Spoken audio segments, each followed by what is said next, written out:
আমার বড় অপর মৃত্যুর আজ 5 মাস। তার 10 বছরের সংসার ছিল। দুটি ছেলে মেয়ে রেখে আপু মারা যায়।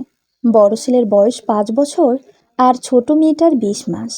দুলাভাই চট্টগ্রামের একটি কলেজের শিক্ষক, বয়স 45। আমার আপাও চট্টগ্রামে একটি নামকরা হাই স্কুলের সহকারী প্রধান শিক্ষিকা ছিলেন। আপা মারা যাওয়ার পর ভাইয়া কলেজ থেকে এসে বাচ্চার দেখাশোনা সব মিলিয়ে হিমশিম খেয়ে যায়। আমার মা অসুস্থ মানুষ, এতটা টেক কেয়ার করতে পারে না। আমি যতটুকু পারি তাদের রাখি। তাদের দেখাশোনার জন্য 2টা মহিলাও রেখেছে, কিন্তু টাকা থাকলেও সুখ নেই তাদের এই মুহূর্তে, এবং বাচ্চা দেখাশোনার মতো তেমন কেউ নেই। একটা পর্যায়ে আমার দুলাভাই সিদ্ধান্ত নিল বড় ছেলেকে স্কুল হোস্টেলে দিয়ে ফেলবে, কিন্তু আমার বৃদ্ধ মা সিদ্ধান্ত নিল আমার সাথে দুলাভাইয়ের বিয়ে দেবে। আমাকে বিয়ে করে বাসায় আনার পর থেকে সবাই দেখতে আসতো, বাচ্চাদের আদর করে যেত, আমাকে বলতো নিজের সন্তানের মতো মানুষ করবে। কাউসার হামিদের যত আত্মীয় স্বজন আছে সবাই আসতো। আমি তাদের যতটা পারতাম মেহমানদারি করতাম। একা হাতে মেহমানদের জন্য রান্না করা, বাচ্চাদের দেখাশোনা, হাঁপিয়ে যেতাম আমি। বাসায় যদি ও সাহায্য করেছিল, তারপরেও আমার করতে হতো। উনি সারাদিন কলেজ করে এসে তারপর কলেজের ছেলে মেয়েদের প্রাইভেট পড়াতো, এরপর বাজার করতে যেত। বাসায় তেমন একটা কথা বলতেন না, গম্ভীর টাইপ থাকতেন। কারণ সারাদিন টিচারি করে কথা বলতে বলতে ছাত্র ছাত্রীদের সাথে অনেক ক্লান্ত থাকতো। বেশিরভাগ শিক্ষক শিক্ষিকারা নর্মাল লাইফে চুপচাপ থাকে বেশি, কারণ কর্মক্ষেত্রে সারাদিন ওনাদের অনেক বেশি কথা বলতে হয়। ওনার সাথে আমার যান্ত্রিক জীবন হয়ে গিয়েছিল। রাত 7টায় বাসায় আসতেন, এরপর গোসল করে বাচ্চাদের সাথে একটু কথা বলে খেয়ে ঘুমিয়ে পড়তেন। প্রতিদিন বের হওয়ার সময় জিজ্ঞেস করতেন কি লাগবে না লাগবে, বাজার সদাই এটা সেটা। প্রতিদিন যাওয়ার সময় 100 টাকা করে টেবিলের উপরে রেখে যেতেন, কারণ মেহেদিকে স্কুল থেকে আনার সময় এটা সেটার বায়না করতো এই জন্য। এভাবে কেটে যায় বিবাহের 15 দিন। মেহেদি বাসায় না থাকলে বাবুনিকে নিয়ে আমার সময় কেটে যেত। ও মা বলতো বাবা বলতো, ওর সাথে খেলাও করতাম। আমার মা, ভাই, ভাবি ফোন করতো, সবসময় খবরাখবর নিত। ভাইয়াকে ফোন করে বলি, ভাইয়া আমি কলেজে যাব।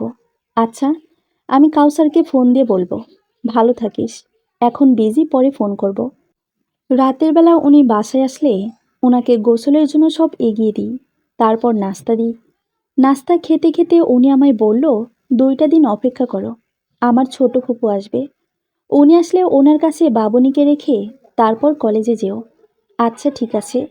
আমি আর তেমন কিছু বললাম না, চুপচাপ রাতের খাবার খেয়ে বাবুনিকে নিয়ে শুয়ে পড়েছি। মেহেদি আজকে আমার সাথে শুয়েছে।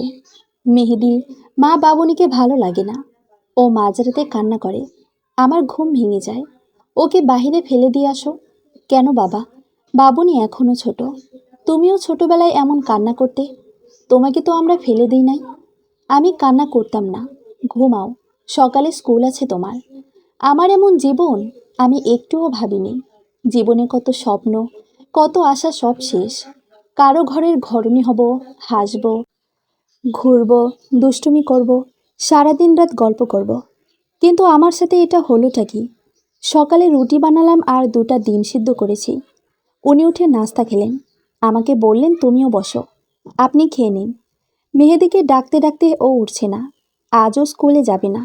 অনেক ডাকার পর উঠল, কিন্তু উঠে কান্না শুরু করে দিল স্কুলে যাবে না। আমি বললাম ঠিক আছে, যেতে হবে না। উনি নাস্তা খেয়ে রেডি হয়ে বেরিয়ে যাওয়ার সময় বললেন, আজকে ছোট ফুপু আসবেন, উনি মুরগির মাংস খায় না, ওনার জন্য সুরমা মাছ রান্না করে নিও। আচ্ছা। ছোট ফুপু আসলে বলবে না আমরা আলাদা ঘরে থাকি, এটা বলার দরকার নাই। আচ্ছা, আসি। আমি দরজা বন্ধ করে দিলাম। উনি চলে যাওয়ার পর একটি দীর্ঘশ্বাস ফেলে ছেলেমেয়েদের নিয়ে নাস্তা খাওয়া শুরু করেছি। ফ্রিজ থেকে মাছ মাংস নামিয়ে নর্মাল পানি দিয়ে ভিজিয়ে দিলাম। বাচ্চাদের টিভি চালিয়ে বসিয়ে দিলাম। সাহায্যকারী আসলো, উনি আসার পর তরকারি কাটিকুটি করে নিয়েছি। রান্না বসালাম চুলায়। 12টার সময় ছোট ফুপু আসলো, সাথে ওনার ছেলে আর ছেলের বউ। সাধ্যমতো মেহমানদারি করে দুপুরের খাওয়ার পর ওনারা ছোট ফুপুকে রেখে বিদায় নিলেন। অনেক জোর করেছি আজকের দিনটা রাখার জন্য, ছোট ফুপু দুপুরের ভাত খেয়ে ঘুম দিলেন। বাবুনিকে ঘুম পাড়ানোর চেষ্টা করেছি, কিন্তু ঘুমাচ্ছে না। ওদের টিভি চালিয়ে দিলাম। আমি পাশে বসে বান্ধবীকে ফোন দিলাম, কারণ কলেজে যাব, পড়া অনেক পিছিয়ে গিয়েছি। সব তথ্য জেনে নিয়েছি। সারা বিকেল ফুপুর সাথে গল্পগুজব করেছি। রাতের বেলায় উনি এসেছেন। এসেই ফুপুকে সালাম দিয়ে গোসলে গেলেন। গোসল করে সে নাস্তা খেতে ফুপুর সাথে টুকটাক কথা বললেন। এরপর একটু বাইরে গেলেন একটা কাজে। আসলেন রাত 10টায়। রাতের খাবার খেয়ে সবাই ঘুমোতে যাব। মেহেদি ফুপুর কাছে ঘুমাবে এমন বায়না ধরেছে। আমি দিতে চাইলাম না, কিন্তু ও ওখানে গিয়ে শুয়ে পড়েছে। উনি বললেন আজ আমরা একসাথে থাকব। উনি আমাদের রুমে গিয়ে বাবুনিকে নিয়ে শুয়ে পড়লেন। আমার যেতে ইচ্ছে করছে না। আমি অনেক সময় ধরে ড্রয়িং রুমে বসে টিভি দেখছি। রাত প্রায় 2টা। ছোট ফুপু উঠে আমাকে দেখে চমকে গেলেন। জিজ্ঞেস করলেন এখানে কেন বসে আছি। আমি বললাম মাত্র বসেছি। কিছু লাগবে ফুপু? না, তাহাজ্জুদ পড়তে উঠেছি। যা রুমে যা, ঘুমা গিয়ে। আমি পা টিপে টিপে রুমে গেলাম। বাবুনিকে মাঝখানে রেখে আমি সাইডে শুয়ে পড়েছি। চোখ প্রায় লেগে এসেছে এমন সময় বাবুনির গায়ের ওপর দিয়ে আমাকে উনি জড়িয়ে ধরলেন। আমি আস্তে করে হাতটা সরিয়ে দিলাম। আমি আরেকটু সাইড হয়ে ঘুমিয়ে পড়েছি। হঠাৎ ঘুম ভেঙে অনুভব করেছি আমার শরীরে কারো হাত। আমাকে উনি জড়িয়ে ধরেছেন। বাবুনি মাঝখানে নেই। ওনাকে বললাম আজ না। উনি কিছু শুনলেন না, আরও শক্ত করে জড়িয়ে ধরলেন। সে রাতে ওনার সাথে আমার কাছাকাছি আসা হলো। শুধু এতটুকু মনে হয়েছে সম্পর্ক তো পশু পাখিরাও করে। এখানে কোনো ভালোবাসা খুঁজে পেলাম না আমি। সে রাতে ঘুম হয়নি আমার। শুধু আফসোস হয়েছে আমার জীবনের প্রতি। আজ অনেক দিন পর আমি কলেজে যাব। আজ খুব সকালে ঘুম থেকে উঠে বাসার যাবতীয় কাজ করে রেখেছি। বাবুনির জন্য রান্না করে টেবিলে রেখেছি, যেন ফুপুর সব খুঁজে পেতে সাহায্য হয়। মেহেদিকে উঠে নাস্তা দিলাম, সাথে ওর বাবাকেও। অতপর ওরা রেডি হয়ে বেরিয়ে যায়। কাউসার হামিদ মেহেদিকে স্কুলে দিয়ে তারপর কলেজ যাবে। আমিও রেডি হয়ে নিলাম। তবে আমি একা যাব কলেজে, ওনার সাথে না। যাওয়ার সময় টেবিলের ওপর উনি 200 টাকা রেখে যায় আমার কলেজ যাওয়ার জন্য। আমি টাকা নিয়ে বাবুনিকে একটু আদর করে বেরিয়ে পড়লাম। একটা রিক্সা নিয়ে কলেজের সামনে নেমে পড়ি। আশেপাশে আমার বান্ধবীদের খুঁজতে থাকি এবং কলেজের মাঠে ওদের দেখতে পাই। ওরা বসে আছে। আমাকে দেখে জিজ্ঞেস করে, নেহু কেমন আছিস? ভালো আছি। আজ অনেক দিন পর কলেজে আসলি বান্ধবী। হুঁ, তোদের নোটগুলো আমাকে দিস। অনেক দিন আসি নাই, অনেক পিছিয়ে পড়েছি। নতুন সংসার কেমন চলছে নেহু? আছি, নসিবে যা ছিল তাই হচ্ছে। চল ক্লাসে যাই, এক্ষুনি ক্লাস শুরু হবে। চল ওঠা যাক। ক্লাসে আসার পর সবাই আমার দিকে কেমন করে যেন তাকিয়ে আছে। অবশ্য সবাই জানে ওনার সাথে আমার বিবাহ হয়েছে, কারণ আমাদের ঘরের পাশেই ওনার কোচিং। অনেক সময় আমি ছাত্রছাত্রীদের দরজা খুলে দিই এবং উনি কোনো বই যদি ঘর থেকে নিতে ভুলে যায় আমি দিয়ে আসি। সে হিসেবে সবাই জানে ওনার সাথে আমার বিবাহ হয়েছে। নর্মালি ক্লাস করছি। ওনার ক্লাস আসার পর সবাই আর চোখে আমাকে কতক্ষণ দেখছে, ওনাকে কতক্ষণ দেখছে। উনি নর্মালি অন্য সময়গুলোর মতো পড়াচ্ছেন, আমার দিকে তাকাচ্ছেন না। কলেজ শেষ করে বান্ধবীদের সাথে হেঁটে হেঁটে বাসায় এসেছি। বাসায় আসতেই বাবুনি আমার কোলে ঝাঁপিয়ে পড়ে। ফুপু আমায় বলে, কেন এত দেরি হলো? বাবুনিকে রাখা যায় না, খালি কান্না করেছে। আমি বুঝি না বাপু, কেন এত পড়ালেখা করতে হয়? বাচ্চা মানুষ করো, অনেক পড়েছ, আর পড়তে হবে না। আমাকে বকাটকা দিয়ে উনি নামাজ পড়তে গেলেন। আমি গোসল করে এসে ভাত নিয়ে বসেছি। বাবুনিকে কোল থেকে নামাতেই পারছি না। কোল থেকে নামালেই কান্না করে। বাবুনিকে কোলে নিয়ে ভাত খেতে লাগলাম। ও ভাতগুলো হাত দিয়ে ঘাঁটছে আর এমন এমন ধাবা মারছে, পুরো টেবিল আর টেবিলের নিচে ভাত ছড়িয়ে ছিটিয়ে গেছে। দীর্ঘশ্বাস আসলো একটি। আগে কলেজ থেকে এসে শান্তিতে ভাত খেতাম। আমার মনে হলো মা হওয়া ভীষণ সত্যি কঠিন কাজ। বিকেলের দিকে মা আর ভাবিরা এসেছে। কোনো রকম খবর না দিয়ে চলে এসেছে। তারা আসার পর আমাকে জড়িয়ে ধরে। আমি তাদের জড়িয়ে ধরি না। মা, কেমন আছিস মা? বুড়া মানুষের সাথে একটা 17 বছরের মেয়ে বিয়ে দিলে যেমন থাকা যায় তেমন আছি। আমার উপর রাগ করিস না মা, আমি সবার ভালো চেয়েছি। হুঁ, সবাই ভালো আছে। ভাবি, নেহু, তোর জন্য কি এনেছি দেখ, বিরিয়ানি রান্না করে এনেছি। খাবো এখন। আমি বিরিয়ানিগুলো টেবিলের ওপরে রেখে রান্নাঘরে নাস্তা বানাতে গেলাম। স্যুপ রান্না করেছি আর হোমমেড সমোসা ভেজে দিলাম। নাস্তা খাওয়া শেষ করে ভাবি আমাকে আলাদা করে জিজ্ঞেস করেছে, নেহু, তোদের মধ্যে কি কিছু হয়েছে? জি হয়েছে। যাক, ভালো। শুনবেন না কি হয়েছে? রাস্তাঘাটে কুকুররা যেভাবে শারীরিক সম্পর্ক করে ঠিক সেভাবে হয়েছে। ভাবি, প্রথম প্রথম এমন হয়, সময় দে দুজন দুজনে, তারপর সব ঠিক হয়ে যাবে। ঘুরতে যা দুজনে, কোথাও ঠিক হয়ে যাবে। জি, বাচ্চা দুটো দুদিকে কাঁদবে। আমি বুড়া বয়সে এসব বেড়ানোর সময় নেই। 2 দিন পর ছেলের বউ আনতে হবে আমাকে। আর কথা না বাড়িয়ে রাতের রান্নার আয়োজন শুরু করি।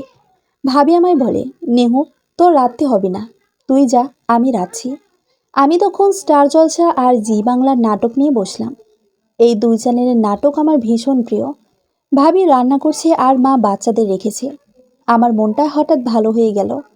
নাটক দেখতে দেখতে ভাবি, ইস, আমার জীবনটা যদি এমন হতো। নাটকের রোম্যান্স আর প্রেম দেখে ইচ্ছে হয় এমন কারো প্রেমে পড়তে, এমন কিছু আমার জীবনে ঘটুক। কিন্তু আদৌ তা হবে না আমার জীবনে।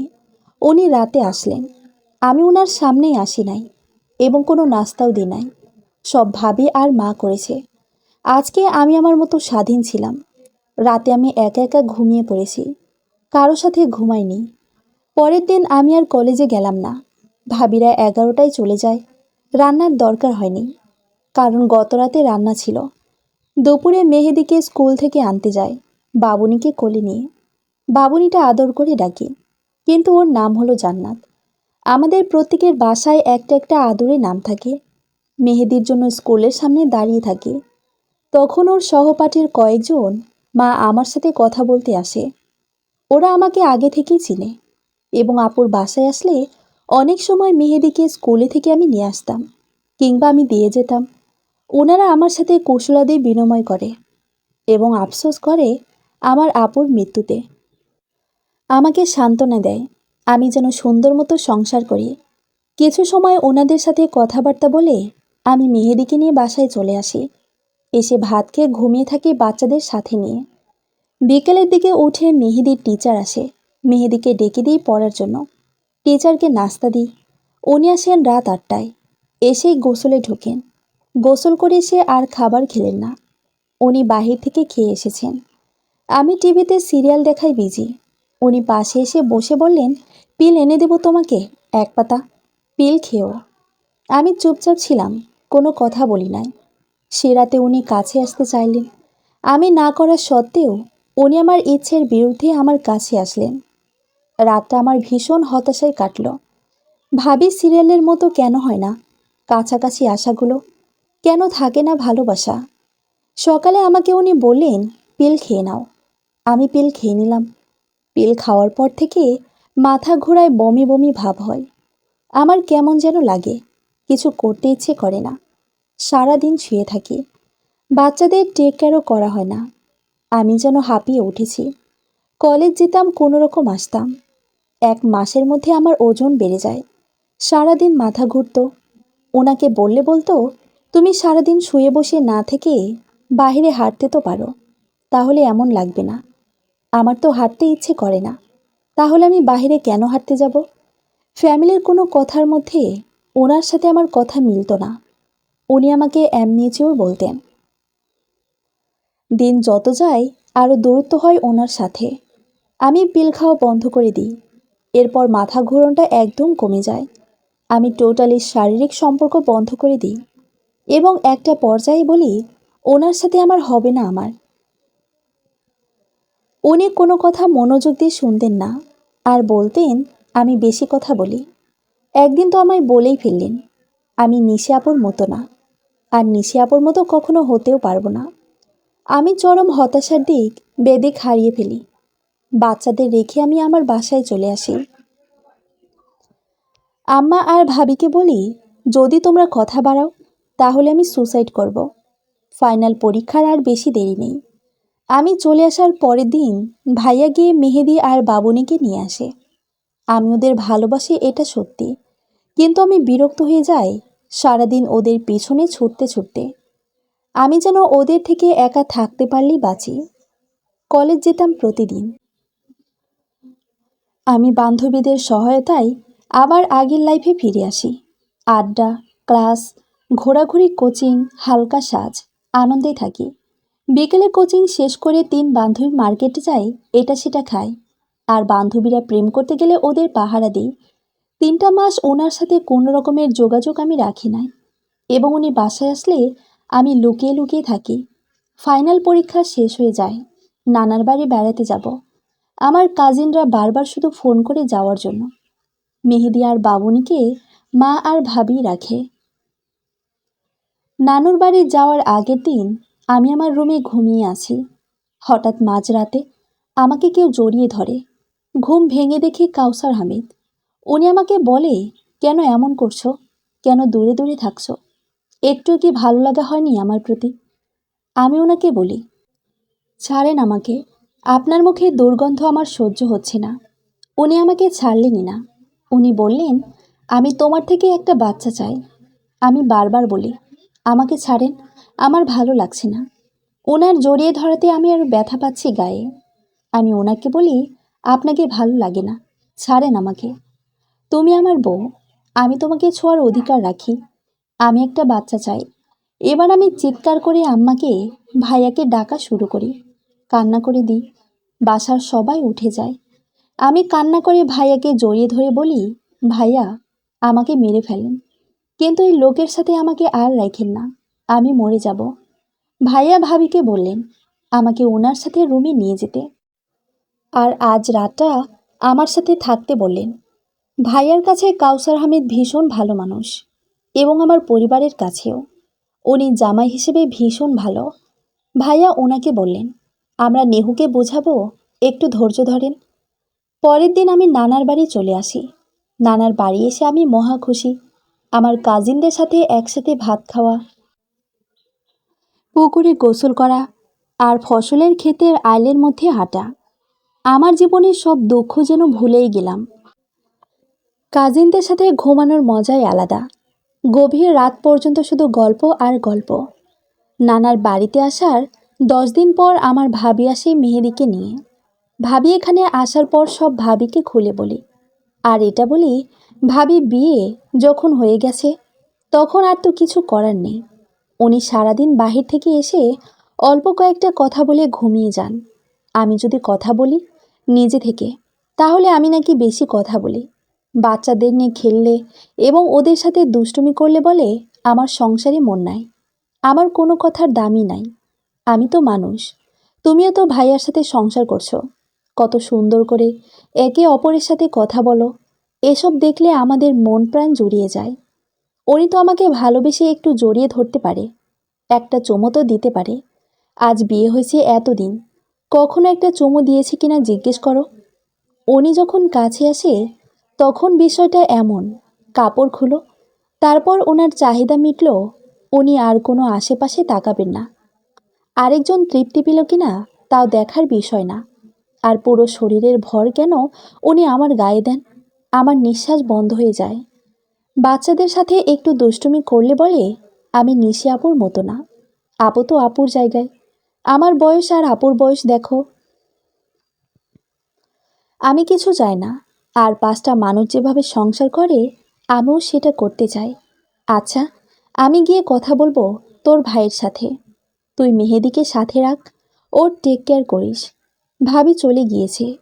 মেহেদিকে পেয়ে আমার কাজিনরাও খুশি। এর মধ্যে হুট করে আমার মামাতো বোনের বিয়ে ঠিক হয়ে গেল। আনন্দ যেন আমাদের আরও পেয়ে বসেছে। বিয়েতে আমাদের ঘরের সবাই আসে। কাউসার হামিদও আসেন বাবুনিকে নিয়ে। ওনাকে দেখে আমি আরও লুকিয়ে লুকিয়ে থাকি। আমার ওনার সামনে যেতেই ইচ্ছে করে না। গায়ে হলুদের দিন খুব সুন্দর করে শাড়ি পরে মেকআপ করেছি। এখন স্টেজে ভিডিওতে উঠব সবাই মিলে, কিন্তু সামনে চেয়ারে বসে রয়েছেন সবাই। তাড়া দেওয়াতে আমি উঠলাম, দেখলাম আমার দিকে তাকিয়ে আছে। আমি দেখেও না দেখার ভান ধরে রইলাম। রাতের দিকে সব কাজিনরা মিলে গানের তালে তালে বিয়ে বাড়িতে যেয়ে যেমন পারছে নাচতেছিলাম। না নাচলে কাজিনরা টানাটানি করে জোর করে নাচাইতেছিল।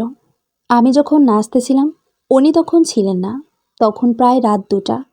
নাচানাচি আনন্দ করে সবাই যখন ক্লান্ত, ফজরের আগে আগে করে ঘুমিয়ে যাওয়ার জন্য সবাই ঘরে ঢুকতেছি, তখন ভাবি আমাকে ডাকে, বলে কাউসার আহমেদ ডাকতেছে। ভাবি আমার ব্যাগগুলো বের করে গুছাইতেছে। ওনার নাকি কি ইমার্জেন্সি কাজ পড়েছে, চলে যেতে হবে। আমি বললাম, আমি কেন যাব, ওনাকে যেতে বলো। মা বলল, বিয়েটা গুরুত্বপূর্ণ না, স্বামীটা গুরুত্বপূর্ণ।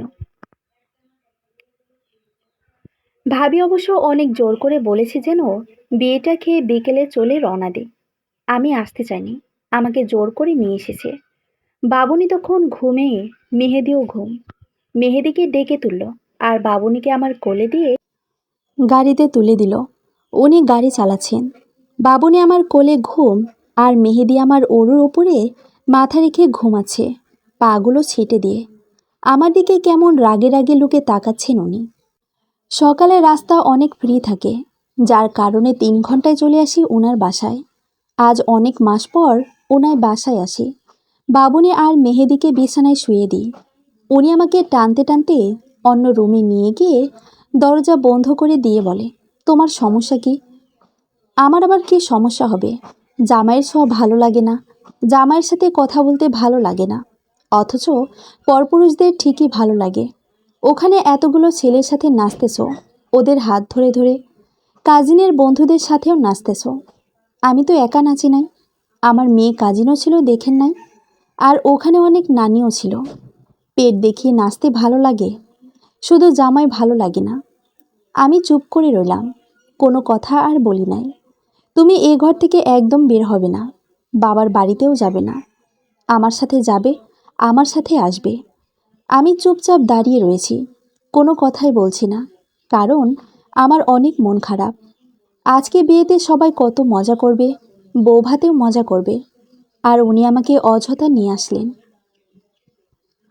উনি আমার পেটে হাত দিলেন এবং জড়িয়ে ধরে মুখও চুমু খেতে লাগলেন।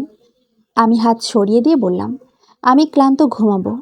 আমি তো তোমাকে একটু আদর করছি। আমি ওনাকে দূরে সরিয়ে বলে ঘুমাবো। রুম থেকে বের হওয়ার জন্য দরজা খুলতে যাব, এমন সময় উনি আমার চোট ধরে আমার গালে কয়েকটি চড় মেরে দিলেন। মারতে মারতে বললেন, আমি ধরলে তোর ন্যাকামি বেড়ে যায়, নাটক বেড়ে যায় কেন? আমি কান্না করতে করতে বলি, আপনি আমাকে অযথা কেন মারছেন? তখন উনি বিছানার ঝাড়ু নিয়ে আমাকে আরও মারতে শুরু করেন। মারতে মারতে বলতে লাগলেন, আমার কথা শুনবি এখন থেকে? আমি মার খাওয়ার ভয়ে বলি, হুঁ শুনব। কান্না করতে করতে বলি, আমাকে আর মাইরেন না। উনি তবুও থামছেন না। মারতে মারতে আবার বলে, বাচ্চা নিব তো তুই বাচ্চা নিবি? আমিও বলি, হ্যাঁ নিব, আমাকে ছেড়ে দেন। জীবনে আর কোথাও যাবি না, গেলে আমার সাথে যাবি, আমার সাথে আসবি। আমি কাঁদতে কাঁদতে হুঁ বলি। মায়েরকে ভূতেও ডরায়। আমি একা, বাসায় কেউ ধরার নাই। আমাকে খুব মেরেছে। মায়ের থেকে বাঁচতে এসব বলেছি। শলার ঝাড়ু ভেঙে সারা ঘর হয়েছে এবং আমার শরীরেও অনেকগুলো গেঁথে যায়।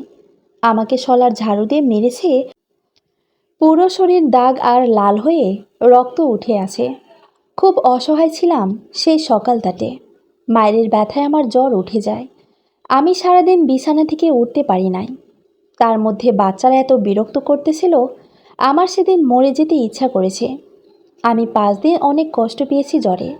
তার মধ্যে ঘরের কাজ, বাচ্চাদের দেখাশোনা, ওনার সাথে দরকার ছাড়া কথা বলতাম না। যতটা পারতাম এড়িয়ে চলতাম। আমার এইচএসসি পরীক্ষার রেজাল্ট দেয়, আমি ফার্স্ট ডিভিশনে পাশ করি। আমাকে ভার্সিটিতে ভর্তি হতে মানা করে, কারণ উনি বাচ্চা নেবেন।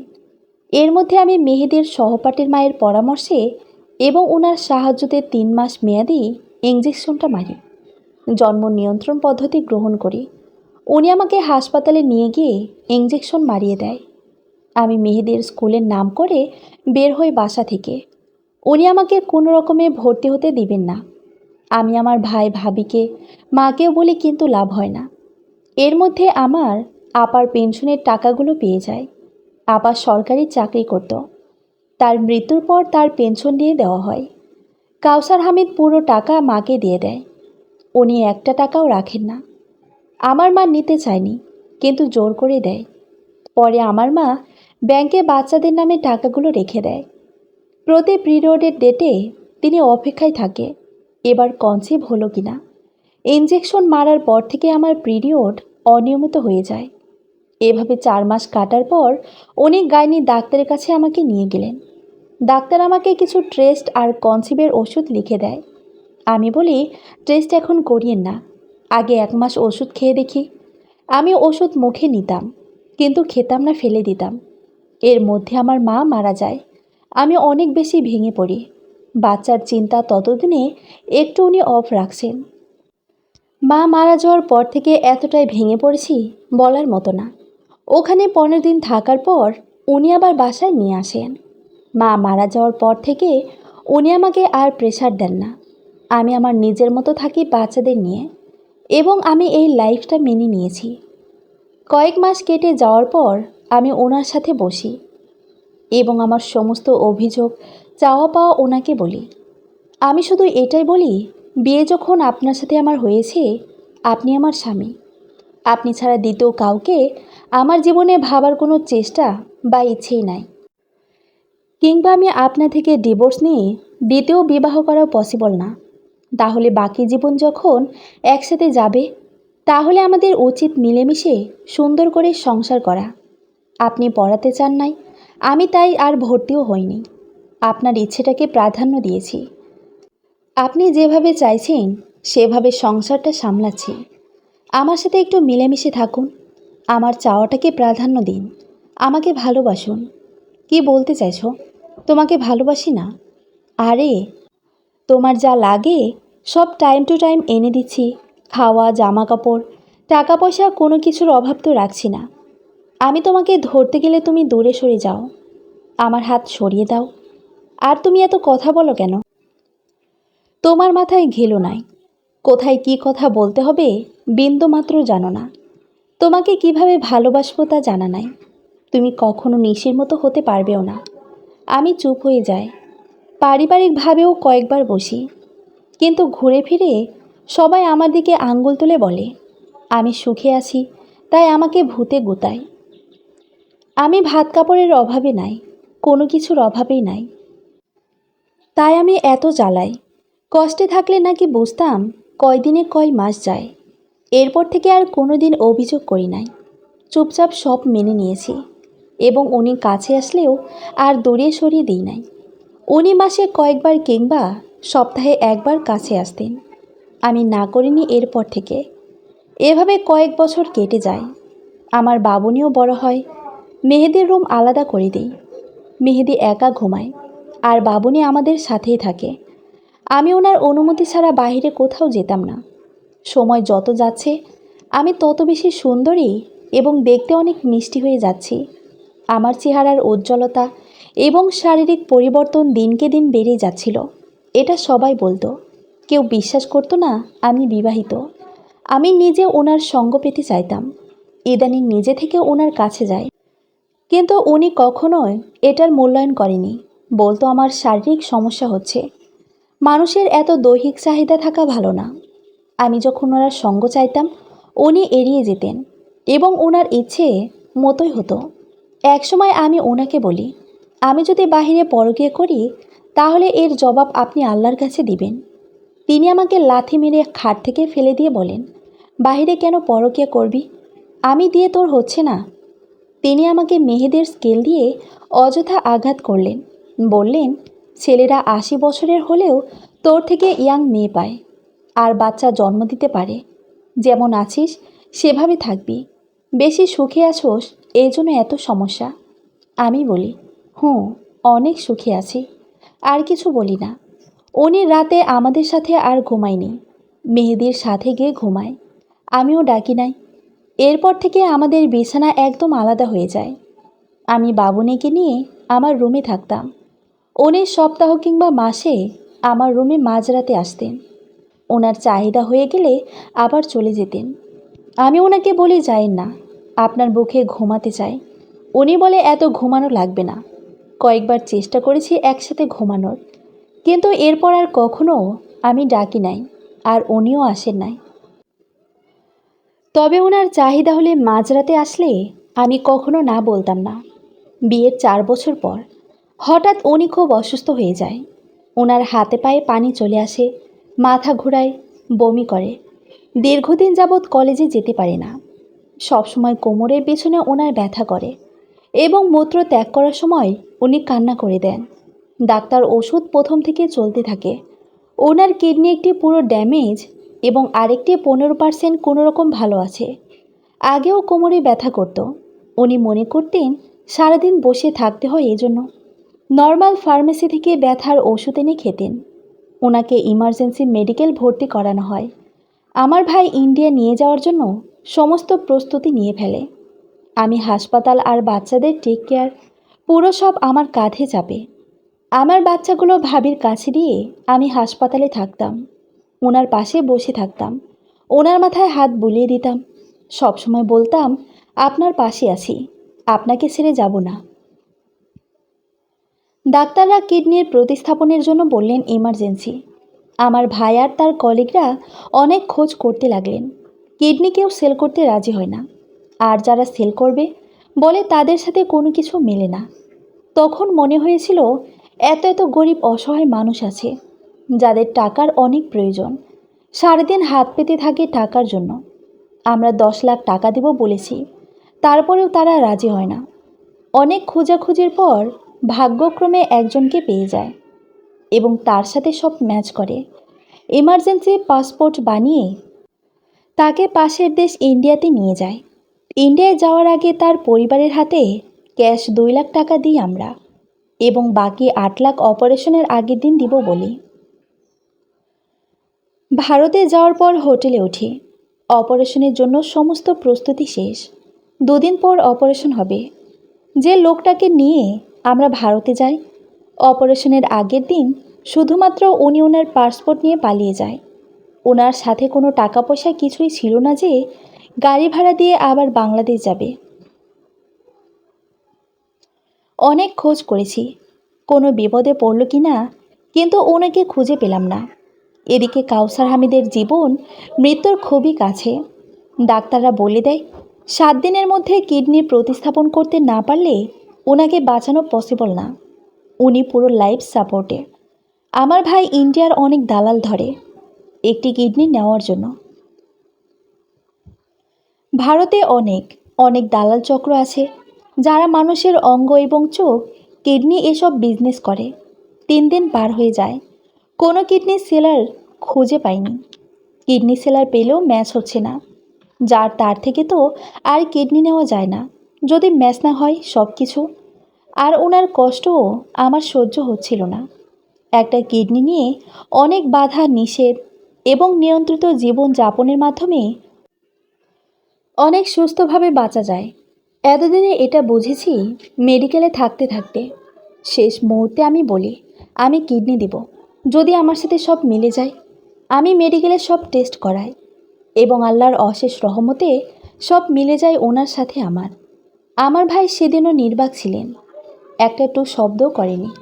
শুধু জড়িয়ে ধরে কান্না করে বলেছেন, একটা ভাইয়ের জন্য, 2টা সন্তানের পিতার জন্য আমি আমার বোনটার জীবন নষ্ট করে দিলাম। কাউসার হামিদ কখনো আমার ভাইকে বইয়ের ভাইয়ের চোখে দেখেনি এবং আমার পরিবারও তাকে নিজের পরিবার মনে করে। কাউসার হামিদ আমার পরিবারের জন্য ভীষণ ভালো ছিল। অপারেশনের আগের মুহূর্তে আমার শুধু কান্না আসতো আর নামাজ পড়তাম, কিন্তু ওনার চেহারা আর কষ্ট দেখলে নিজের সব কষ্ট ভুলে যেতাম। অপারেশনের আগে উনি আমাকে বলেন, আমার কিছু হলে তুমি আমার 2 সন্তানকে আগলে রাখবে। বাংলাদেশ থেকে ভারতে যাওয়ার আগে উনি ওনার 2 সন্তানকে আমার হাতে তুলে দিয়ে যায়। যদি অপারেশনের সময় ওনার কিছু হয়ে যায়, মৃত্যু ভয় সবারই থাকে। কাউসার হামিদ এটা জানে ওনার সাথে আমার মনের মিল না হলেও আমি সন্তানদের ভীষণ ভালোবাসি এবং ওদের আজীবন আগলে রাখব। অপারেশনের একদিন আগে থেকে আমার একদম ভারী খাওয়া নিষেধ, শুধু লিকুইড জাতীয় খাবার খেতে দেয়। আমাকে ভর্তি করিয়ে নেয় এবং পুরো অবজারভেশনে রাখে একদিন আগ থেকে। আল্লাহর অশেষ রহমতে কিডনি প্রতিস্থাপন ভালোভাবেই হয়। আমার 5 ঘন্টা পর হুঁশ আসে। অপারেশনের পর আর ওনার একদিন পর আমাকে 11 দিন হাসপাতালে ভর্তি থাকতে হয় এবং আমাকে নিয়ন্ত্রিত জীবনযাপন করতে বলে এবং আজীবনের জন্য কচু, কচুরলতি, কচুর শাক, ফুলকপি, মূলা অনেক অনেক খাবার খেতে নিষেধ করে এবং এটাও বলে খেলেও খুব অল্প পরিমাণ, না খেতে পারলে তোমার জন্য ভালো। অপারেশনের পর হাসপাতালে থাকাকালীন কাউসার হামিদের চোখে মুখে আমার জন্য ভালোবাসা খুব করে চোখে পড়ে আমার। উনি বেডে শুয়ে আছে, অথচ আমাকে উনি খাওয়ার সময় এটা সেটা খাইয়ে দিত। আমার চুলের লেয়ার কাটছিল, ওনার হাতে স্যালাইন চলছে, অথচ অনেক সময় আমার চোখের সামনে আসা চুলগুলো উনি সরিয়ে দিতেন। ভারতে 3 মাস থাকার পর আমরা বাংলাদেশ আসি এবং 3 মাস পর আবার যেতে বলে। ভারতের ডাক্তার নার্সরা অনেক মানবিক এবং ওখানে চিকিৎসা ব্যবস্থা অনেক অনেক হাতে নাগালে। টেস্টের টাকা অনেক কম লাগে। পালিয়ে যাওয়া লোকটা বর্ডার দিয়ে নাকি লুকিয়ে বাংলাদেশে এসেছে। কাউসার হামিদ ওনাদের থেকে 2 লাখ টাকাটা নিতে নিষেধ করে দেয়, আর টাকাটা নিতে চাইলেও আর নেওয়া যেত না, কারণ টাকাটা তারা খরচ করে ফেলে আর দেওয়ার মতো সামর্থ্য তাদের নাই। দেশে আসার পর আমার সংসারটা প্রাণ ফিরে পায়। উনি কলেজে যেতেন না, মেহেদি স্কুলে চলে যেত। বাবুনিকে নিয়েও স্কুলে দিয়ে আসার পর উনি আর আমি পুরো ঘরময়। উনি আমার সাথে কথা বলতেন, রান্নাঘরে চেয়ার নিয়ে বসে থাকতেন, পেঁয়াজের খোসা ছাড়িয়ে দিতেন। যেদিন ওনার খারাপ লাগতো শুয়ে থাকতো, বিছানায় আমাকে বলতো, তুমি রুমে সব নিয়ে এসে কাটাকাটি করে নাও। আমি ওর রুমের তরকারি সব নিয়ে এসে নিচে বসে কুটে নিতাম, আর উনি খাটে শুয়ে থাকতেন। আমাকে একটু পর পর নেহা নেহা বলে ডাক দিতেন। একসাথে খাবার খেতাম, বাবুনির সাথে খেলতাম। আর মেহেদি বড় হয়ে যাওয়াতে লজ্জা পেত আমাদের সামনে বেশি সময় বসলে। উনি অসুস্থতা হওয়ার পর শারীরিক সম্পর্ক একদম অফ, তবে আমি মানসিকভাবে ভীষণ খুশি ছিলাম। আমরা ধীরে ধীরে আবার সুস্থ জীবনে ফিরে গেলাম। উনিও কলেজ যাওয়া শুরু করলেন। কলেজ গেলে আমাকে 1 ঘন্টা পর পর ফোন দিয়ে বলতেন, নেহা কী করছো তুমি? নেহা আসার সময় কি আনবো? নেহা এটা করো ওটা করো। আমার ভীষণ ভালো লাগতো। উনি আবার বলতে লাগলেন, নেহা এবার তুমি একটা বাচ্চা নিয়ে নাও। বাবুনিও বড় হয়ে গেল, 6 বছর চলছে, এবার একটা বাচ্চা নিয়ে ফেলো। আমি কখন মরে যাই কে বলতে পারে? তাছাড়া তোমার নিজের একটা সন্তান হোক। আজকাল দুনিয়ায় অনেক কঠিন, নিজের সন্তানরা দেখে না, সেখানে কখনো যদি মেহেদি আর বাবুনি তোমাকে না দেখে? আপনি এত চিন্তা করিয়েন না। দেখবেন না কেন? অবশ্যই দেখবেন। আমি সিদ্ধান্ত নিলাম এবার একটা বাচ্চা নিব। আমি জন্ম নিয়ন্ত্রণ পদ্ধতিটা বাদ দিলাম। একদিন উনি আমাকে বললেন, নেহা রেডি হয়ে নাও, একটু বাইরে যাব। কোথায় নিয়ে যাবেন আপনি? চলো, গেলে দেখতে পাবে। অতপর ব্যাংকে নিয়ে গিয়ে আমাকে ওনার অ্যাকাউন্টের নমুনি করে দেয় এবং এর কয়েকদিন পর ওনার বাড়িটা আমার নামে হেবা করে রেখে দেয়। আমি বলি, বাড়ি লিখে কেন দিতেছেন? আমার কিছুর তো দরকার নাই। আমার এত সম্পদের ওপর কোনো কালেই লোভ ছিল না, কারণ আমিও যথেষ্ট ধনী পরিবারের সন্তান। উনি হঠাৎ করে আবার অসুস্থ হয়ে গেলেন। নিয়মিত চেক আপে ছিলেন, তারপরেও হঠাৎ করে আবার পেন শুরু হয় ওনার। পরে মেডিকেলে নিয়ে যায় এবং সেখানে টেস্টে আসে কিডনির অবস্থা ভালো না। আমার ভাই কোনো কিছু না ভেবে ইন্ডিয়ায় নিয়ে যায়। যে ডাক্তারের আন্ডারে ওনার অপারেশন হয় ওনার কাছে নিয়ে যায়। উনি আবার ইমার্জেন্সি ভর্তি করিয়ে দেয় এবং ডায়ালাইসিস আবার শুরু করেন। উনি একদম ভেঙে পড়েন। আমি সবসময় ওনাকে সাহস দিই, বলি, আপনি ভেঙে পড়বেন না, দরকার হলে আমার বাকি একটা কিডনিও আপনাকে দিয়ে দেব। উনি বলে, নেহা এমন বলো না। মেডিকেলে থাকা অবস্থায় প্রায় রাতেই উনি ঘুম থেকে ধরপড় করে উঠে যেতেন আর বলতেন, নেহা আমাকে নিশি নিতে এসেছে, আমি এমন স্বপ্ন দেখলাম। আমি বলি, এমন কিছুই হবে না। আমি ভাবিকে ফোন করে বলি এবং কিছু দান সদকা করে দিতে বলি। মেডিকেলে ভর্তি হওয়ার পর থেকে উনি শুধু আপুকে, ওনার মা বাবাকে স্বপ্ন দেখতেন আর বলতেন, নেহা, আমি মনে হয় আর বাঁচব না। আমার কিছু হলে বাচ্চাদের দেখবে তুমি। আমি সবসময় বলতাম, কিছু হবে না আপনার।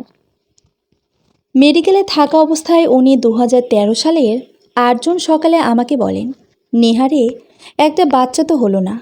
আমি বলি, আপনি সুস্থ হন, ইনশাল্লাহ হবে। উনি তেমন নাস্তাও খেলেন না। নার্স বকাবকি করলো, কেন নাস্তা খাচ্ছে না, ওনার শরীর অনেক দুর্বল।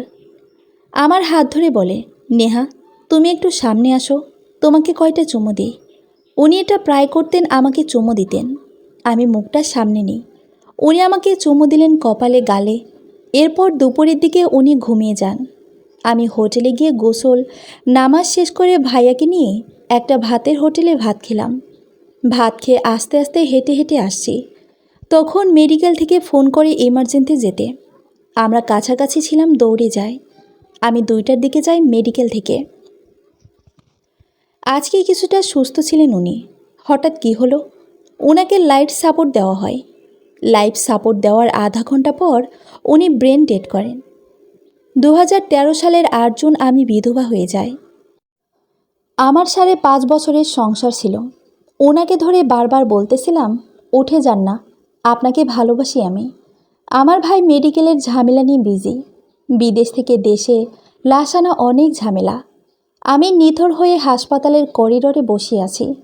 আমার ভাইয়ের লাশ আনার জন্য দালাল ধরে। 4 দিন পর দালালের মাধ্যমে 1,10,000 টাকা ঘুষ দিয়ে বিমানে করে লাশসহ নিয়ে দেশে ফিরি। মেহেদি আর বাবুনিকে নিয়ে জড়িয়ে ধরে বলি, তোমাদের বাবাকে ফিরিয়ে আনতে পারি নাই আমি। দেশে আনার পর ওনাকে দাফন দেওয়া হয় ওনাদের পারিবারিক কবরস্থানে।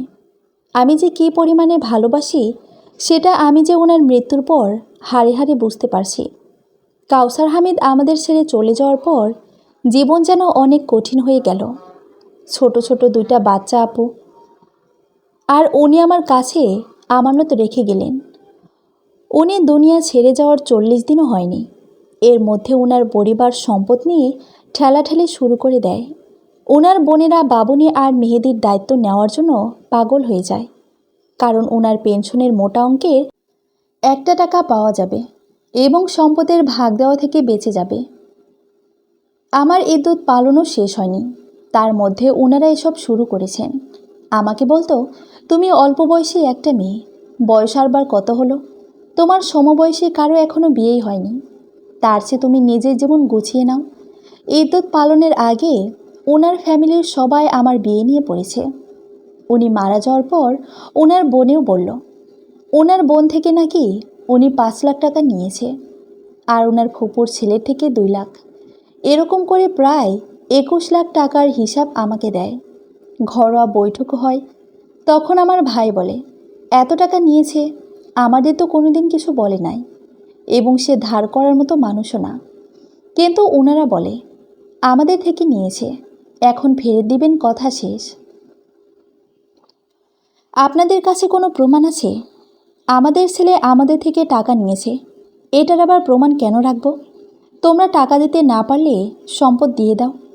আপনাদের থেকে টাকা নিয়েছে, তাহলে দাফনের সময় খাটিয়ে ধরে রাখেন নাই কেন? আমরা তো এত অমানবিক না। আমার ভাইয়ের সাথে তারা রীতিমতো ঝগড়া শুরু করে। তখন আমার ভাই বলে, উনি মৃত্যুর আগেও বলেছে উনি কোনো ধরনের টাকা কারো কাছ থেকে ধার নেননি, এবং আমাদের বলেও যায়নি। ওনারা বলেন, কাউসার হামিদ তোমাদের থেকে গোপন রাখতে বলেছে, তাই গোপন রেখেছি। এটা নিয়ে ওরা অনেক বেশি ঝামেলা করে, এবং ওনার রাস্তার পাশে জায়গাগুলোতে ওরা দোকান বেঁধে ফেলে। আমি ভাইকে বলি, ভাই আর ঝামেলা করিয়েন না, এখন এসব ইচ্ছে করে না, ইদ্যুৎটা একটু পালন করি, তারপর দেখা যাবে। গ্রাম থেকে আমার একটা খালা আর খালাতো ভাই আসে আমার সাথে থাকার জন্য। খালাতো ভাইয়ের বয়স 16 বছর। সে মেহেদি বাবুনিকে স্কুলে দিয়ে আসতো, নিয়ে আসতো, এবং মাঝে মাঝে আমার খালা বাজার করে আনতো। বেশিরভাগ বাজার আমার ভাইয়ের করে দিত। আমাকে ওনার শূন্যতা অনেক পোড়াতো। শেষের একটা বছর ওনাকে অনেক ভালোবেসে ফেলেছি। আবার নিজেকে এটা বলে সান্ত্বনা দিতাম, আমার আপুর কাছে আছে, আল্লাহ তাদের জান্নাত দিয়েছে, জান্নাতে তারা শান্তিতে আছে। কিন্তু আমারও তো স্বামী হয়, আমি কার সাথে থাকবো জান্নাতে? এটা বলেও কান্না আসে। আমি কখনো নামাজে দাঁড়িয়ে ওনার সাথে জান্নাতে থাকার কথা আল্লাহকে বলি নাই, কারণ আমার আপুর সাথে কে থাকবে? আপু যদি দেখে ছোট বোনের সাথে কাউসার হামিদ, ওনার ব্যবহৃত সব জিনিস ধরে ধরে দেখতাম, বাচ্চাদের জড়িয়ে ধরতাম। একদিন মেহেদি আমাকে জড়িয়ে ধরে বলে, আম্মু তুমি কি আবার বিয়ে করে ফেলবে? আমাদের ছেড়ে চলে যাবে আমাদের রেখে? মেহেদির মাথায় কি এসেছে তা আমার জানা নাই। আমি বলি, কেন বাবা, এমন কেন বলছো? সবাই বলে তোমাকে বিয়ে দিয়ে ফেলতে, তখন তো তুমি আমাদের ছেড়ে চলে যাবে। মা, তুমি আমাদের ছেড়ে যাবে না, আমাকে ধরে বলো।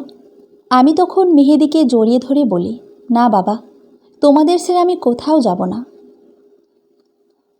এর মধ্যে আমার ইদ্যত শেষ হয় এবং আমার খালাতো ভাইটা গ্রামে চলে যায়। তার লেখাপড়ার ব্যাঘাত হচ্ছিল। মেহেদি আর বাবুনিদের নিয়ে আমার একা পথ চলা শুরু হয়। আমি তাদের মা এবং তাদের বাবা। তাদের স্কুলে নিয়ে আসা এবং নিয়ে আসা, রান্নাবান্না, বাজার সব আমি করতে লাগলাম। এর মধ্যে ওদের বাবার অফিস থেকে এককালীন মোটা অঙ্কের একটা টাকা আমি পাই এবং সেটি ব্যাংকে রেখে দিই। ওদের বাবার 5টি দোকান ছিল, সেগুলো দিয়ে সংসার চলত। কাউসার হামিদের পরিবার সম্পদ নিয়ে আবার ঝামেলা শুরু করে। কাউসার হামিদের প্রত্যেক সম্পদগুলো ওরা ভোগ দখল শুরু করেছে। আমি আমার ভাইয়ের সাহায্যতে ওয়ারিশ সার্টিফিকেট নিয়ে থানায় মামলা করি। অনেক থানা মামলা বৈঠক শেষ করে সম্পদগুলো আমার আয়ত্তে নিয়ে নিই। তবে গ্রামেরগুলো ওনাদের আয়ত্তে থাকে। আমি আর ঝামেলা করি না এবং ওনাদের সাথে যোগাযোগ বন্ধ করে দিই। জীবন চলছে জীবনের ন্যায়। জীবন থেকে অনেকগুলো বছর কেটে যায়। মেহেদির এসএসসি পরীক্ষার পর কলেজে ভর্তি করায়। তখন ওর বড় ফুপুর সাথে আমার সম্পর্ক ঠিক হয় এবং ওনার যাতায়াত বেড়ে যায় আমার বাসায়। ওনার কলিজা জ্বলে সবসময় আমার ভাইয়ের বাচ্চাগুলোর জন্য। ওর বড় ফুপুর যাতায়াত বেড়ে যাওয়ার পর ছোট ফুপুর যাতায়াত বেড়ে যায়। বাসায় আসতো, আমার জন্য আফসোসও সীমা থাকতো না। আমার জন্য হাই হুতাশ করত। ওনারা আসলে আমি যথেষ্ট মেহমানদারি করতাম, তবে এত বেশি মিশতে চাইতাম না। ওনারা এলে কিভাবে 2টা খাওয়াই বিদায় করব, সে চিন্তা থাকতো আমার। মেহেদির সেকেন্ড ইয়ারে ওঠার পর আমার কাছে একটা মোবাইলের আবদার করে। এখনকার যুগে ওসব বয়সী সবাই মোবাইল ব্যবহার করে। আমি আর না করি নাই, ওর একটা মোবাইল কিনে দিই। এই মোবাইল কেনার পর থেকে ছেলে আমার মহা বিজি। খেতে গেলে মোবাইল টিপে একটু পরপর বাইরে যায়। বুঝলাম ছেলে মনে হয় কারো প্রেমে টেমে পড়ছে। ও ঘুমিয়ে থাকা অবস্থায় আমি ওর মোবাইল চেক দিই, দিয়ে দেখি ওর বড় ফুপুর মেয়ের সাথে ওর প্রেমালাপ এবং সম্পর্ক বহুদূর এগিয়ে গিয়েছে। চ্যাটিংয়ে গিয়ে দেখলাম বাচ্চার নাম পর্যন্ত ঠিক করে ফেলেছে। আমার মাথায় হাত। আমার কাছে মেহেদি তখনও পিচ্ছি। আমি যথারীতি ওর বন্ধুবান্ধব সহপাঠীর থেকে খোঁজ খবর নিতাম এবং ওরা প্রায় সময় দেখা করে ঘুরতেও যায়। আমি মেহেদিকে বোঝাই এবং বলি, বাবা, তোমার এখন ভালো লাগার বয়স, তাই বলে ওর সাথে। বাবারে তোমাদের বাবা নেই, মা নেই, আমি তোমাদের সব। আমি চাই তোমরা ভালো থাকো। বাবা একটা বয়সে গিয়ে একটা জীবনে গিয়ে তারপর এসব করো। আমার তোমার এ বয়সে বন্ধু বান্ধব থাকতেই পারে। বাবা, তুমি তোমার বড় ফুপুর মেয়ের সাথে এতটুকু সম্পর্কে যাতায়াতে আমি অনেক কষ্ট পেয়েছি। ওরা তোমাদের ক্ষতি চায় এবং তুমি তো জানো কিভাবে তোমার বাবার সম্পদ ওরা নিয়ে ফেলতে চায়। মেহেদি আমায় বলে, আমি আর ওর সাথে কথা বলবো না। আমি বিষয়টা বিশ্বাস করি এবং তাকে অবজারভেশনে রাখি। তার বড় ফুপুর বাসায় আসা একদম বন্ধ করে দিই, কিন্তু যথারীতি ও ঠিকই আবার সম্পর্ক রেখেছে এবং আমি ওর মোবাইল চেক দিয়ে বুঝিয়েও চ্যাটিংগুলো ডিলিট করে দেয়। ও ঘুমন্ত অবস্থার ওর মোবাইল চেক দিই। ওর কয়েকদিন পরেও মোবাইলের লকটা আইলক করে দেয়। আমি বিষয়টা আমার ভাই ভাবিকে জানাই এবং আমি নিজেও বিষয়টা নিয়ে অনেক অসুস্থ হয়ে যাই। একে তো আমার একটা কিডনি, তার মধ্যে প্রায় সময় শারীরিক অসুস্থতা ফিল করি। এখন আবার এগুলো আর ভালো লাগছিল না। আমার ভাই বিষয়টা শুনে রেগে মেগে একদম আগুন।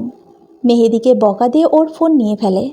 এরপর ছেলে আমার কয়েকদিন ভীষণ ভালো ছিল, কিন্তু এরপর খেয়াল করলাম প্রায় সময় ওর রুমের দরজা বন্ধ রাখে এবং বাহির থেকে অনেক দেরিতে আসে। 2 মাস পর আমি ওর বইয়ের ভিতরে আইফোন দেখতে পাই, তাও নতুন ভার্সন। আমি ওর সহপাঠীর মাধ্যমে জানতে পারি ওর বড় ফুফু প্রায় সময়ই ওর কলেজে আসে এবং সে মোবাইল মার্কেটে নিয়ে গিয়ে 1,18,000 টাকা দিয়ে কিনে দেয়। এর মধ্যে ওর এইচএসসি পরীক্ষা শেষ হয়। আমার ভাইকে আবার বিষয়টা বলি এবং আমার ভাই রেগে গিয়ে ওরে কয়েকটা চড় দেয়, মোবাইলটা ভেঙে ফেলে। আমার চোখের পানি বাঁধ মানে না, কারণ মেহেদি এমন করবে আমার কল্পনাও ছিল না। তখন মেহেদিকে আমি বারবার অনুরোধ করি, বাবারে এমন করিও না, তুমি একটা বয়সে একটা পজিশনে যাও, আমি নিজে তোমাকে তোমার পছন্দের মেয়েকে বিয়ে করাবো। মেহেদি আর কিছু বলে না এবং কয়েকদিন ঠিক ছিল। করোনার সময় ঘরে ছিল আর আমার চোখে ছিল কয়েক মাস। একদিন আমাকে বলে, মা, ঘরে থাকতে থাকতে বিরক্ত হয়ে যাচ্ছি, বন্ধুদের সাথে একটু ঘুরে আসি, সন্ধ্যার আগে বাসায় চলে আসব। ও দুপুর 11টায় ঘর থেকে বের হয়। আমি নর্মালি ওরে আর কিছু বলি না। আমি মনে করছি ও বন্ধুদের সাথে যাবে। সারা দিন যায়, সন্ধ্যার সময় বাসায় আসে না। রাত 8টার দিকে ফোন করে বলি, বাবা কোথায় তুমি? আমাকে বলে, মা আমি আসছি একটু পর। আমার ছেলে বাসায় আসে রাত 9টায়। 2020 সালের নভেম্বরের মাসের 20 তারিখ আমার ছেলে বিবাহ করে। 2 দিন পর আমার শ্বশুর বাড়ির এক রিলেটিভ আমাকে ফোন করে বলে, মেহেদি তো অ্যানিকে বিবাহ করেছে কোর্ট ম্যারেজ করে। অ্যানি আমার ছেলের 1 বছরের ছোট ছিল। আমার মাথায় আকাশ ভেঙে পড়ে, কি বলে ও? সেদিন আবার মেহেদি গাড়ি গ্যারেজে নিয়ে যাবে বলে ঘর থেকে বের করে। সারা দিন যায় রাত যায়, মেহেদি আসে না। আমি আর বাবুনি টেনশনে শেষ। পরের দিন বাবুনিকে নিয়ে ওর বড় ফুপুর কাছে ফোন করালে বাবুনিকে বলে, মেহেদি তোদের বাসায় আছে, বউয়ের কাছে আসছে, একটু পর ওরা বের হবে, গাড়ি ওদের বাসায় আছে। বউ নিয়ে প্রথম বের হবে, গাড়ি না আনলে হয়? সেদিন আমার ফিল হয়েছে আপুর সংসারটা আর আমি ধরে রাখতে পারলাম না। বাবুনি আমার ভাই ভাবিকে কল দেয়, ওরা আসে আর আমি অনেক অসুস্থ হয়ে যাই। আমাকে মেডিকেল নিয়ে যায়, স্যালাইন দেওয়া হয়। আমার ভাই মেহেদিকে কল দেয়, মেহেদির নাম্বার অফ করে দেয়। এইচএসসির পর মেহেদি আর পড়েনি। আমরা কেউ আর মেহেদিকে বোঝাতে সক্ষম হইনি। 2021 সালে মেহেদি আসে। প্রায় কয়েক মাস পর আমি আমার ছেলেকে দেখি। মেহেদি এসে আমার কাছে ওর বাবার আর মায়ের টাকার ভাগ চায়, যেগুলো ব্যাংকে ছিল। বাবুনি তখন ওর বাবার গাড়ির কথা বলে, তখন বাবুনিকে মারতে ওঠে। পরে বাবুনি আমার ভাইকে ফোন করে। আমার ভাই আসতে পারে না, বিজি ছিল। তখন আমি মেহেদিকে বলি, তুমি তোমার মুরব্বী ও 10 জন নিয়ে আসিও, আর এলাকার কমিশনার অফিসে এসে সব হবে। সেদিন ওর রুমের ওর প্রয়োজনীয় জিনিসপত্র নিয়ে ও আবার চলে যায়। 1 মাস পর আমার ছেলে মেহেদি আমার জন্য কমিশনার অফিসে বৈঠক ডাকে। আমি যাই এবং সমস্ত ব্যাংকের এবং সমস্ত কিছুর হিসাব এবং টাকা পয়সা নিই। তারপর কমিশনার সব ভাগ করে দেয়, কিন্তু ও বাবুনির ভাগটাও চায় এবং বাবুনিকেও সাথে নিয়ে যেতে চায়। তখন বাবুনি নিজেই বলে ও সাথে যাবে না। মেহেদির শাশুড়ি বলে, বাবুনির ভাগের টাকাগুলো যেন মেহেদির কাছে থাকে। আমি তো আর আসল মা না, যদি ভেঙে ফেলি। মেহেদিও বাবুনিকে নিয়ে যেতে চায়। এর মধ্যে শুনি ওর বউ নাকি গর্ভবতী, বাড়ির ভাগও চায়, অথচ বাড়িটা আমার নামে। এবার আমি রেগে গিয়ে জুতা নিয়ে উঠি এবং মেহেদিকে সবার সামনে ঠাস ঠাস করে জুতা দিয়ে ইচ্ছে মতো মেরে বলি, চনির পোয়া, তুই কাকে কি বলস? তোদের জন্য নিজের জীবন শেষ করলাম, একটা কিডনি পর্যন্ত তোদের বাবারে দিয়ে দিলাম। তোর বাপ মারা গেছে 2013-তে, তখন আমার সবে 22 বছর। তোদের কথা চিন্তা করে বিয়ে পর্যন্ত বসলাম না, বিনিময়ে এই প্রতিদান দিলি? এত বছরে একটা টাকা এদিক সেদিক করি নাই। তুই 2 দিনের ছেলে বিয়ে করে আমাকে আঙ্গুল দেখাস? তোর ওপর খোদার লানত পড়বে। বাবুনির দিকে যদি তোরা কেউ চোখ আর আঙ্গুল দেখাস, আল্লাহর কসম একদম খুন করে ফেলবো। তোর বাড়িতে তোর বউ নিয়ে থাক। তোর বাপ মা ছিল টিচার আর তুই হলি অমানুষ। আজকের পর তোর ছায়া যেন না দেখি। ওর শাশুড়ি ছাড়া কেউ আর ধরতেও আসে না। উল্টো আমার ভাই ধমক দিয়ে ওর শাশুড়িকে সরিয়ে দেয়, বলে ও খাওয়াইছে, ও মারবে, তুই বেডি বলার কে। মহিলাটা ঝগড়া করতে চায়, কিন্তু কমিশনারের জন্য পারে না। উনি ধমক দিয়ে বসিয়ে দেয়। কমিশনারের অফিস থেকে চলে আসি। আমার ভাইকে কাঁদতে কাঁদতে বলি, ছেলেটার জীবন শেষ করে ফেলল। আমি পারলাম না রে ভাই, পারলাম না। 3 দিন পর আমাদের মা মেয়ের সব জামা কাপড় নিয়ে আমি আমার আপুর সংসার ছেড়ে ভাইয়ের বাসায় চলে আসলাম। আমি পারি নাই আমার আপুর সংসারটা সুন্দর করে সাজিয়ে রাখতে। আমি পারি নাই কাউসার হামিদের কথা রাখতে। অনেক অসুস্থ হয়ে যায় এসব টেনশনে। আমার ভাবি খুব ভালো মানুষ, সে আমাকে মায়ের মতো আগলে রেখেছে। আমাকে জড়িয়ে ধরে সবসময় কেঁদে কেঁদে বলতো, নেহারে মাফ করে দিস আমাদের, তোর জীবনটা শেষ করে দিলাম। আমি আর বিয়ে বসি নাই, কারণ একটা কিডনি আমার। আল্লাহ যেখানে মানুষকে 2টা কিডনি দান করেছে, সেখানে একটা কিডনি নিয়ে পুরোপুরি সুস্থ জীবন ধারণ করা যায় না। আর একটা কিডনি শুনলে কে বিয়ে করতে চাইবে? আরেকজনের জীবন নষ্ট করে আমি কি করব? আর বাচ্চারা ছোট ছিল, সব দিক বিবেচনা করে আর বিয়ে করি নাই। আর ইচ্ছেও ছিল না। বাবুনের বাপের গোষ্ঠী বাবুনের দায়িত্ব নিতে চায়, ওর বড় ফুপুর ছেলের বউ বানাতে চায়। লোক দিয়ে খবর পাঠায় ভাইয়ের ছেলে মেয়েকে নিজের কাছে রাখতে চায়। মেয়েকে তো আমার ছোট একটা ছেলের ঘাড়ে দিল, এখন আমার মেয়েটাকেও নিতে চায়। আমি চুপ করে বসে না থেকে ভাইরে বললাম, ভাই বাবুনিরে বিয়ে দিয়ে দেব, যা হওয়ার হোক, আমি আর পারবো না। ভাই প্রথমে রাজি না হলে পরে আমার জোড়াজড়িতে রাজি হয়ে যায়। কাউসার হামিদের বন্ধুর মেজ ছেলের সাথে আমার বাবুনির বিবাহ দিই। ছেলের বয়স 26 বছর, আর ছেলের নড়েতে থাকে। বাবুনিকে জিজ্ঞেস করি, তুমি রাজি আছো নাকি? সে উত্তর দেয়, আমি যা বলি তাই। 2022 সালের 3 মার্চ আমার বাবুনির সাথে মাসুদের পারিবারিকভাবে বিবাহ হয়। আমি ওদের পুরো ঘর সাজিয়ে দিতে চেয়েছি, কিন্তু ওরা কিছুই নেয়নি।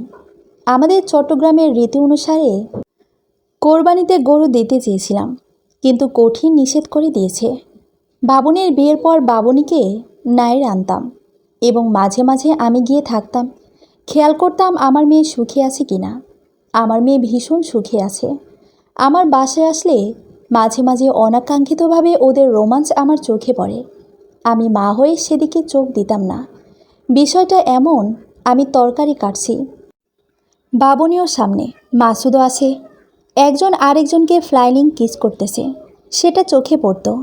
এবং হুটহাট একজন আরেকজনকে জড়িয়ে ধরেছে, সেটাও চোখে পড়তো অনাকাঙ্ক্ষিতভাবে। আমার ভালো লাগতো, যাক ওরা ভালো আছে। মাসুদকে অনুরোধ করেছি আমার মেয়ের পড়ালেখা যেন বন্ধ না করে, দরকার হলে পড়ালেখার খরচ আমি দিব। ওরা প্রচুর ঘুরে বেড়ায়, আমি ফেসবুকে দেখি আর মনে মনে আত্মতৃপ্তি পায়। মেয়েটা আমার আজ 1 মাস হলো নরওয়েতে গেছে, সেখানে কলেজে ভর্তি হয়েছে। আর মেহেদি এখন দোকান করে। ওর একটা প্রতিবন্ধী মেয়ে হয়েছে। ওর বাবার দোকানপাটগুলো ওর শ্বশুর গোষ্ঠী ভোগ করছে। মাঝে মাঝে আমাকে ফোন দেয়, বাবুনিকে ফোন দেয়। আমি কথা বলি না, বাবুনিও কথা বলে না। বিশ্বাস করেন, আমি বাবুনিকে মানা করি নাই ওর ভাইয়ের সাথে কথা বলার জন্য, ও নিজেই বলে না। মেহেদি SMS দেয়, মা মিস ইউ। আমার চোখের পানি ছাড়া কিছুই আসে না। যে যার যার মতো ভালো থাকুক। আমি ভাইয়ের বাসায় থাকি, ভাবি আমাকে সন্তানের মতো রেখেছে। আমার সারা দিন যায় নামাজ কালাম আর ফেসবুক, মেয়ের সাথে কথা বলে। ওর শ্বশুর গোষ্ঠী অনেক ভালো, সবাই আমার খোঁজ খবর নেয়। আমার আজকে এই জীবনে এই পরিণতির জন্য কাউকে দায়ী করি না, কারণ আমার নসিবে যা ছিল তাই হয়েছে। আমি জান্নাতকে কাউসার হামিদকেও চাই না, কারণ আমার আপু সাথে থাকুক, এটাই চাওয়ার। আফসোস, আমি আমার আপুর সংসারটাকে সাজিয়ে গুছিয়ে রাখতে পারলাম না। আপুর সংসারটা নিজের হলো না। সমাপ্ত।